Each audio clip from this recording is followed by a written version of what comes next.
I love how motion you is tied it into also. the work of Louise Hay with her whole work in the body. So explain now how you did that and what the work of Louise Hay is and how you did that, because I think that's just brilliant. Yeah, thank you. Louise Hay, like, so nice to get credit now. No, I think I love how you're so brilliant.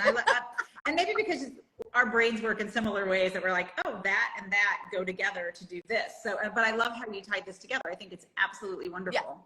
Yeah, thank you. So Louise Hay, she was like a metaphysical healer, and she compiled over 40 years of conversations with people where they would have an ailment in a part of the body, and they would have a similar emotional experience that was associated with it.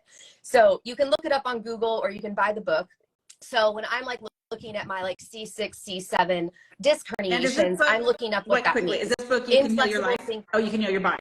Okay. You can heal your body. When I'm looking at the disc herniations, I'm looking at what the meaning is there, and it's that you're always looking backward and you have inflexible thinking.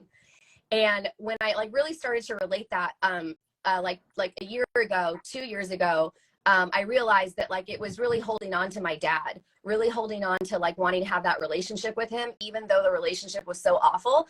I think that like my low emotions were that. So my kind of joy, it feels like this whole time I've been trying to figure out like what went wrong with my relationship with my dad and what I could have done differently, because my dad and my stepmom held me responsible for the demise of our relationship at 11.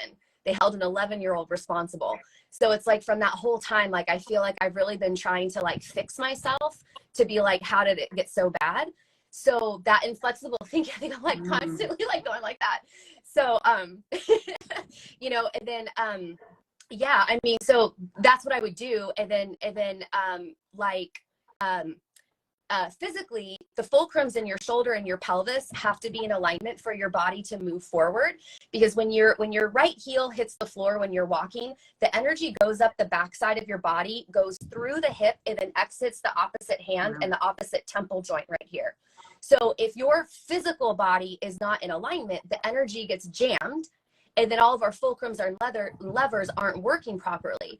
So on the physical level, I'm like, okay, like a forward head and neck tension is actually caused by hip and ankle stuff.